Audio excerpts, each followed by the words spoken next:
Thanks, Jemima and Henry and the team for having me here today. And I think I'm also, fair to say, lucky to be going after Richard, who I think has really set the tone for what I'm going to say in terms of where we can take farming and how we can raise the ambition, perhaps, of what farming can achieve, both for food production, nature, and the rest of society. But also delighted to go after Gemma, who has talked very eloquently about farmer collaboration, farmer-led collaboration, and I think Pasture for Life really, and what I'm about to talk about, is really a national cluster. So we're a way of farmers collaborating, not at a local, contiguous geographical scale, but at a national scale, so we cover the UK and Ireland, and that is a lot of what I'm going to talk about. So as I was preparing for today, I was thinking, what's everyone in the room going to be assuming or thinking about Pasture for Life?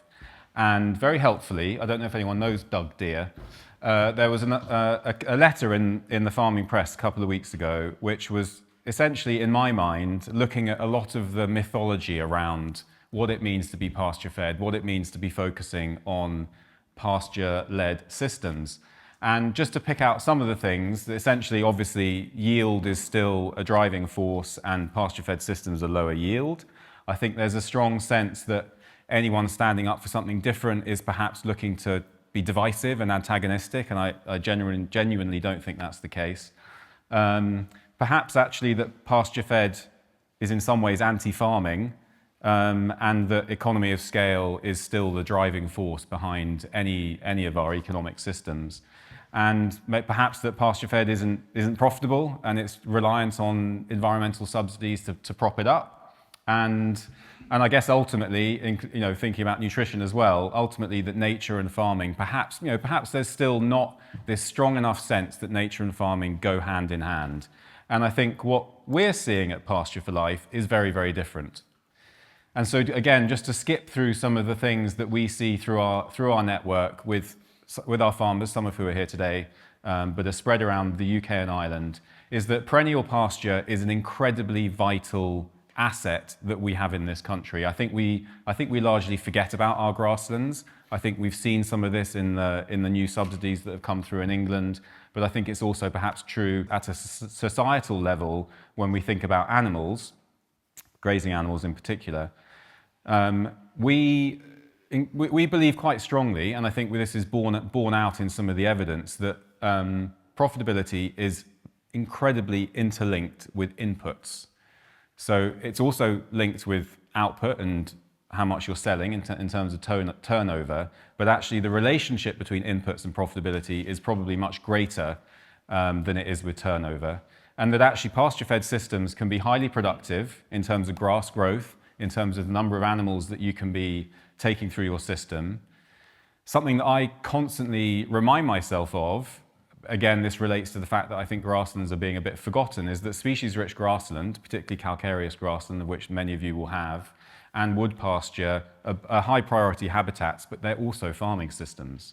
And we forget at our peril, I think, in this country, where we have a temperate grassland ecosystem, that those two habitats are actually vital to our food production and nature's recovery.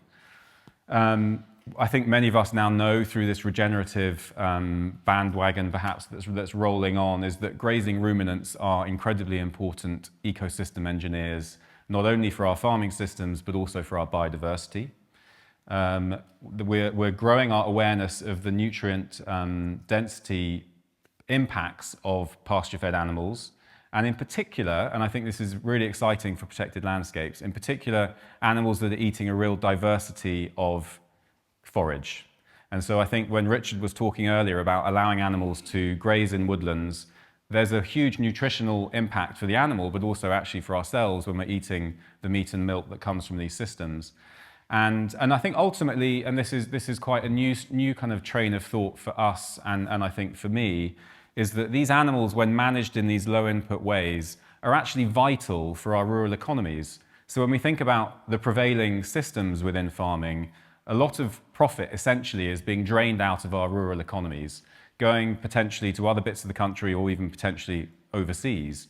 And these animals, when managed in a low input way, are actually able to retain a lot of that profit locally. And I think when we're talking about restoring our rural economies and rural societies, I think that sort of premise is going to be increasingly important. Just to quickly touch upon the two potentially complex graphs on the right. Essentially, the top one is showing, and this is research that was published as part of a research project we did with CEH, which is in Wallingford and Lancaster, showing that the gross margin per cow of the top Pasture for Life performers significantly outperformed the Farm Business Survey benchmarks. And then the bottom one is, again, is just pointing out the nutrient density research that we're collating and increasingly seeing that not only does pasture-fed outperform the other kind of farming systems when it comes to nutrition, but actually even within a pasture-fed system, the farms that are demonstrably farming biodiversity, are achieving another step up when it comes to nutrition of meat and milk. This, again, there's a lot on this slide, and I'm going to try and skip through it because I don't have a huge amount of time. But essentially, there's a lot of antagonism towards grazing animals. I think we're all feeling it. We feel it as an organisation. I think we're trying to stick our heads above the parapet in some ways to create what we think of as a safe space for these animals in our farmed systems. And for me, really, that safe space is about pushing people from the left to the right of this, what is essentially a graph. So you could think of that curve as a normal distribution. Most people are in the middle. On the right, you've got what we would say is the safe space, perhaps with that arrow kind of creating that kind of perspective. And what we're trying to do as far as grazing animals are concerned is move people from this sense of farming being manufacturing to farming being seen as a natural system, moving from something that is manipulating nature to being in harmony with nature, from being degenerative to regenerative, and I suppose probably the most important fact perhaps for you as farmers, moving from a system that I think is quite fragile to one that is resilient. And I think fragility can be profitability. And I think as I've showed you on the previous slide, I think profitability is a key driver for us. And actually the program we have going with the North Wessex Downs is called Pasture and Profit. But also fragility and resilience can be about lots of other things. And I think as someone with 3 young children, it's quite hard to look at the next 30 years and think that this is going to get a lot easier for grazing animals, because I think that young people are increasingly looking at these sorts of farming systems and frankly being skeptical. I have a child who's only just turned 10 last week, who's already started dabbling in vegetarianism. And so I think we as a farming sector need to be really mindful of not only what's confronting us now, but also what could be confronting us in the future. So by moving to the right of this graph, and by focusing on not just on single metrics, like carbon potentially could encourage you to move to the left of this graph, but by focusing on the holistic metrics and moving to the right, I think we're going to be creating not only a safe space, but also essentially the right for these animals to keep existing in our farming systems, in our food systems, and in our society for some time to come.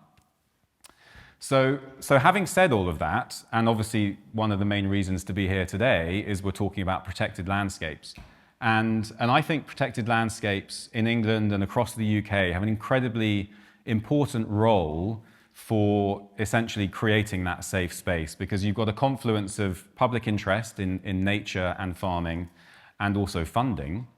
That's something we've seen through FIPL, and yet we're hearing the same things in terms of there isn't a silver bullet for FIPL continuing, but I do think that protected landscapes, and in particular, I might put a slightly more positive spin on things than Gemma when it comes to farmer clusters. I think when you look around the country and you see the farm clusters who are, let's say, outperforming, working in that geographically contiguous way as a group of farmers gives you probably a better chance than any other farming structure to leverage in money to help you do what you want to do. We as a national setup, national organisation, can do a bit of that, but I think as a collective, showing geographical simplicity and clarity gives you the ability on a funding perspective to do way more than anyone else. So I think those roles leading clusters are probably the most exciting roles in the farming and food sector at the moment in terms of the ability to create change. And so therefore, having said all of this, I think if we can get nature-friendly farming right, and I think we strongly believe that we can and we should, protected landscapes are probably going to need to lead this, because all those things are coming together in those areas. And the final bullet point, really, I sit on a few boards, including actually Big Chalk, but probably the most important one is the abattoir group that I'm on. And again, and I think FIPL in North Wessex Downs have shown this with the support of the new microtannery, making sure that we've got the right infrastructure to support this way of farming into the future. Protected landscapes have got a great opportunity to make sure their farmers are supported when it comes to this vital infrastructure. Just I guess, getting on to Pasture for Life and what we do. This is a fairly new I guess, articulation of what we do that's come through a new business plan. And just to skip through, I think, the first three things. So our vision is that grazing animals not only are important, but actually they power the regeneration of landscapes, economies, food cultures, and communities, i.e. we're sticking our heads above the parapet on this. We think we can't really exist without grazing animals. Our mission is to help farmers, to help you all, harness the power of pasture for the benefit of the natural world, their communities, and critically themselves. And how we go about doing this, which is where I think for me it gets interesting, we try and convince others by demonstrating all of this through the evidence that we build. We empower farmers through farm-to-farmer learning and critically meeting people where they are. We're not actually bizarrely dogmatic. You might think we are in terms of the 100% pasture-fed approach or kind of direction of travel we're trying to go on, but I'll kind of come on to that in a moment. And then finally, we try and grow the market for the products that come from these systems. And we're trying to create all of that impact, which I've kind of talked about already. So this work essentially splits into three. So first of all, we do a lot of research, both with universities in the UK, Europe, and very occasionally the US, to evidence essentially the benefits from these systems. But we're also increasingly aware that universities, academics don't have all the answers, and quite often they're behind what's happening on farm. So we're looking to do more and more data collection through citizen science, farmer-led data collection. This feeds into our advocacy and policy. The kind of the core of what we do, which is exemplified in this program that we've got going in the North Wessex Downs and that I'll come on to in a minute, is peer-to-peer learning. I completely agree with everything Gemma was saying about the importance of farmer-led change, farmer-led knowledge exchange, and that's essentially our DNA. And then finally, we do have the certification, and essentially the certification for us is it's a tool in the box. It's not a kind of an end in itself. But it does allow some farmers to use a certification to exemplify what they're doing on their farm and to get the public to buy into this. And I think increasingly this financial reward will not only be through the sale of meat and milk and now increasingly fibre, but also through obviously the natural capital markets, and that's something we're kind of beginning to work in. Just very briefly, at the moment we've got about 10,000 supporters. Essentially that's our mailing list. We've got 1,500 members now and a retention rate of 90%, but we've only got 160 certified farms. So essentially what that's saying is it's all about the journey. So if you see our certification and it puts a big red flag up for you, the reality is most people in our community are learning and collaborating in that cluster way and essentially looking to collaborate with other people who share their goals and interests.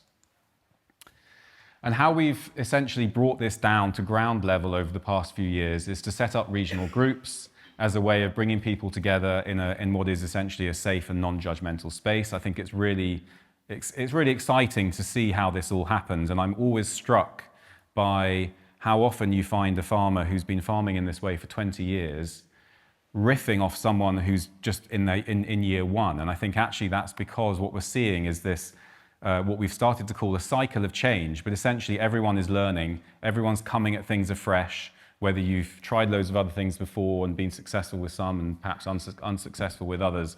But essentially that kind of culture of continuous learning is really what's at the heart of what we do. And what this essentially means for our FIPL program. So we put a lot of effort into FIPL. We thought it was, it wasn't necessarily how it was created, but we thought it was an amazing opportunity to fund this sort of peer-to-peer learning that we do. So we've now working with 18 protected landscapes across England. We have some other programs in Scotland that do similar things, but obviously it's a very different program. And where we've got to essentially is that we've done probably over 160 events per year now for a couple of years. The core of these programs is training up farmers who've probably been doing it for a bit longer to be mentors to farmers who are much newer to these approaches. And there were definitely other mentoring schemes happening in the country. The British Grassland Society, if some of you are involved with that, have had a mentoring scheme. But I think we've really tried to pick that up and make it better, ultimately. So we've done a lot of mentoring. Essentially, where's the stat? Across all of our FIPL programs, we've now trained up 93 farmers to be mentors. We've had 158 people receiving mentoring from them in a 1-to-1, 1-to-2, and sometimes a 1-to-3 model. And actually, sometimes you can have the same farmer who has a 1-to-1 on one day and then a few months later has a 1-to-3. Essentially, at the heart of this are facilitators who are managing all of this and making sure that the farmers are getting what they need. It's a very farmer-led approach when it comes to events and the mentoring.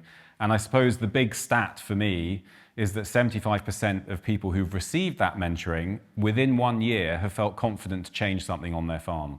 And when we're thinking about how we accelerate this transition to nature-friendly farming, I think that's the sort of statistic which gives us confidence that what we're doing is interesting and pushing in the right direction. But I'm also hoping, because there are a few conversations going on at the moment kind of behind the scenes about how we can potentially do an event on FIPL to showcase how successful it's been and try and get some continuation funding.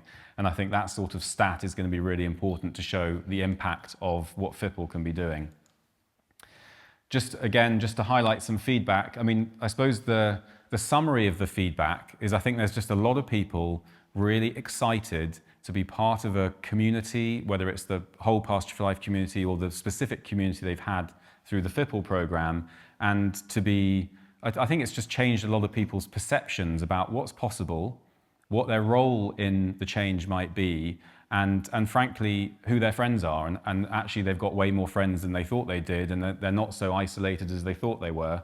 And I suppose the one on the bottom left, I might just pick out, it might sound grand, but it's truly given me the confidence and hope that farming can be a force for good. I'm sure this is also happening through the clusters, which many of you are going to be involved in. But I think sometimes that kind of combination of a local cluster with a national cluster where there's a bit more focus on subject matter, for example, is a really strong platform for farmers and for the future. And then just quickly, we also have learned a lot from this program and these programs. And essentially where this is helping us take this to is obviously we're definitely doubling down on our kind of membership community approach, and that being a kind of wraparound to everything we do. I think community building and relationship building is at the heart of any future solution for the farming sector. But I think that the two things to pick out here really is data. I think we increasingly see data being important within farming systems and food systems, but we don't see many approaches currently out there which put the data in the hands of the farmer and the power in the hands of the farmer. So most data is coming from supply chain situations where the retailer or whoever is asking for the data to be collected and probably having some ownership of that data when it has been collected. I think it's also true in the private markets when it comes to carbon, biodiversity. Are the farmers actually, are you all actually collecting that data for your own benefits and making your decisions based on what's right for you and your family and your farm? I'm not sure that's what's happening at the moment. So I think what we want to try and do is to try and create that new, slightly safer space around data. And then also from the consultancy side and picking up on the mentoring, I think what we will see over the next 10 years is an absolute explosion of on-farm advice. And I think for the most part, that advice is going to come in quite conventional ways. That will be taking people out of university, training them up and chucking them out there and putting them onto a farm. we see consultancy and advice, which we're trying to push more into at the moment, as actually something that should be farmer-led. And so our success, I suppose, in training farmers up to be mentors, to then go out there and share the word, I guess is encouraging us to kind of really push on that lever. There's a lot of farmers who want to do more, who are capable and interested, frankly, of going and helping in the farming community. So we're going to be, I guess, essentially upskilling our farmers, the community of farmers that we work with, and others who come into it, to go and lead that change into the wider world.